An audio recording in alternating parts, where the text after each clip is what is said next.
c'est le saut en longueur sans élan. OK? Alors, bon, ce test-là, je ne vous le ferai pas faire. L'autre, je vais vous le faire faire. Donc, venez vous replacer un petit peu. Le saut en longueur sans élan. Encore là, l'enfant est une ligne ou un repère. Si, par exemple, j'ai un repère comme ça, je vais demander à l'enfant, place tes 2 pieds de chaque côté. Parce qu'on ne commencera pas à sauter les pieds collés comme ça. OK? Alors là, je lui dis, quand je vais te le dire, tu vas me faire un saut très loin en avant. Mais regarde bien comment je le fais. Là, je lui montre. Je mets mes bras derrière, puis là, je vais me faire un saut très loin.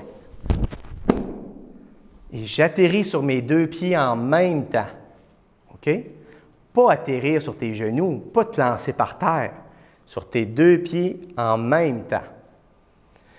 Et idéalement, quand je le fais faire en groupe, là, je suis en avant, puis là, ils sont 4-5, puis là, je leur dis, OK, 1, 2, 3, faites-moi un grand saut. Arrêtez. Là, des fois, je prends des notes. On se replace. Un grand saut.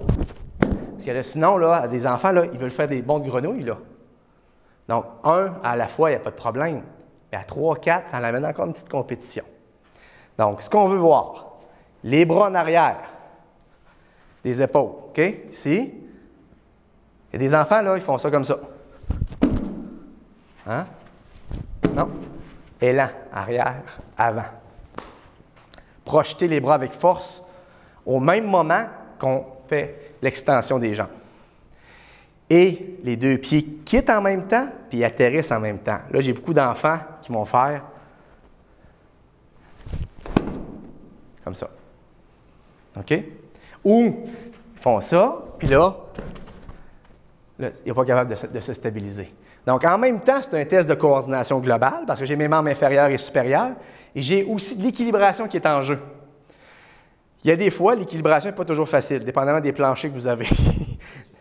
Ouais, et les souliers aussi. Quand vous avez un plancher plus absorbant, c'est intéressant, mais des fois, les gymnases ou les en béton, tout ça glissant, puis les souliers, des fois en petite toile, ça glisse. Fait que des fois, il faut faire attention.